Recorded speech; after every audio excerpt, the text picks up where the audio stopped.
Hi there. Here's a thought for today, or any day actually. And I'm going to be reading from the life and teachings of the Masters of the Far East. And this is volume 1, and it's by Baird Spalding. These are fabulous books. Oh my. Um, so he says, we had been in India about 2 years doing regular routine research work when I met the master known in these writings as Emil. While walking along a street in the city where we were staying, my attention was attracted to a crowd. I saw the center of interest was one of the street magicians that are so common in that country.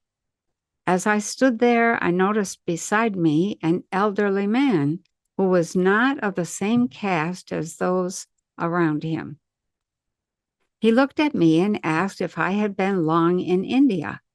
I replied, about 2 years. He asked, are you English? I answered, American. I was surprised and very much interested to find someone who spoke English. I asked him what he thought of the performance then going on. And he said, oh, it's a common occurrence in India. These fellows are called fakirs, magicians, and hypnotists. They're all the name implies, but underneath it all is a deeper spiritual meaning that very few discern, and goodwill will come of it someday. It's but the shadow of the thing from which it springs. And it's caused a great deal of comment, and those commenting upon it never seem to have reached the true meaning, for there certainly is a truth underneath it all. Here we parted, and I saw him only occasionally during the next 4 months. Our expedition was confronted by a problem which gave us a great deal of trouble. In the midst of our worries, I again met Emil. Immediately, he asked what was bothering me and began talking about our problem. I wondered at this, for I felt that none of our party had mentioned it outside of our little circle.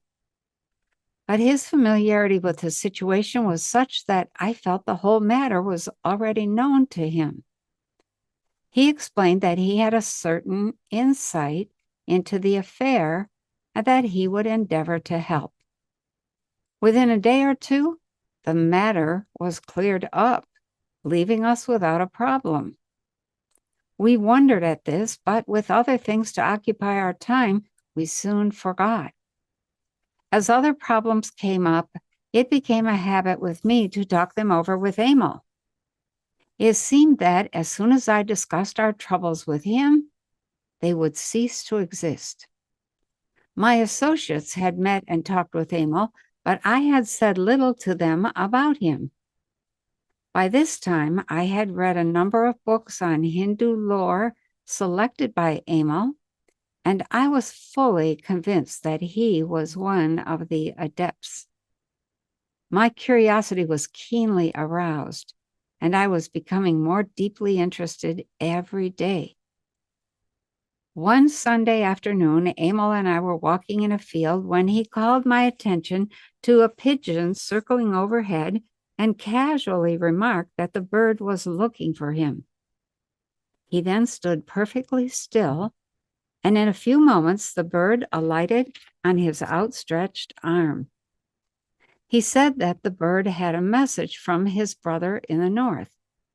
This proved to be a fellow worker who had not reached the attainment whereby he could communicate directly, so he took this means.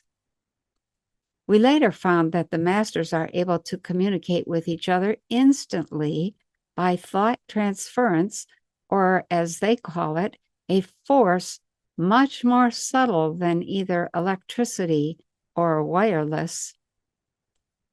I then began to ask questions, and Emil showed me that he was able to call the birds to him and direct their flight while they were in the air, that the flowers and trees would nod to him, that the wild animals would come to him fearlessly.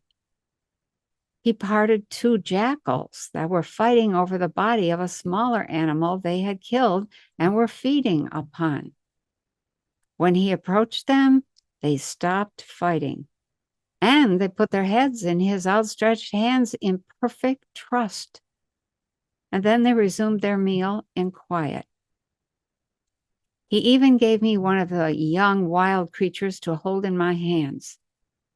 He then said to me, "This is not the mortal self, the self you see, that's able to do these things. It's a truer, deeper self. It's what you know as God, God within me, God, the omnipotent one working through me that does these things. Of myself, the mortal self, I can do nothing. It is only when I get rid of the outer entirely and let the actual, the I am, speak and work and let the great love of God come forth that I can do these things that you have seen. When you let the love of God pour through you to all things, nothing fears you and no harm can befall you."